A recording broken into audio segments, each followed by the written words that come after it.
ମାନେ ଏମିତି ଫିଲ୍ କରିଛି ଯେ ମାନେ କଣ ଆଉ କହିବି କିଛି କହିଲା ଭଳିଆ ବହୁତ କଥା ଅଛି କହିଲେ ତ ସରିବନି। ମୋ ନାଁ ରୀନାକ୍ଷୀ ବେହେରା।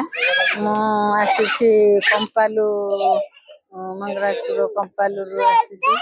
ଆଉ ଅନୁଭୂତି ତ ବହୁତ ଅଛି ମାନେ ବାହା ନହବା ପୂର୍ବରୁ ମାନେ ମୁଁ ଆସିଲିଣି 20 ବର୍ଷ ପରେ ହେଇଯିବ। ବାପା ବୋଉ ଆସୁଥିଲେ ତାଙ୍କ ଦୁଃଖ ନେଇକି ସେ ଆସୁଥିଲେ ଆମେ ସେବେଠାରୁ ଆସିଛୁ ଯାହା ଦୁଃଖ କଷ୍ଟ ଯାହା ଥିଲା ନେଇକି ଆସିବା ପରେ ଲାଘବ ହେଇଛି। ତାପରେ ମ୍ୟାରେଜ ପରେ ବହୁତ ଦୁଃଖ କଷ୍ଟ ଆସେ ମାନେ ସଂସାର ଭିତରେ କେତେ କଷ୍ଟ ସେ କଷ୍ଟକୁ ଲାଘବ କରିବା ପାଇଁ ଆମେ ଯେତେ କଷ୍ଟ ଯେତେ ଦୁଃଖ ଥାଉ ଏଠିକି ଆସିଲେ ସେଟା ଆମର କଷ୍ଟ ଟା ଲାଘବ ହେଇଯାଏ ବାବାଙ୍କ ଦୟାରୁ। ବହୁତ ଫିଲ୍ କରିଛି। ଆଉ ମାନେ ଏମିତି ଫିଲ୍ କରିଛି ଯେ ମାନେ କଣ ଆଉ କହିବି କିଛି କହିଲା ଭଳିଆ ବହୁତ କଥା ଅଛି କହିଲେ ତ ସରିବନି।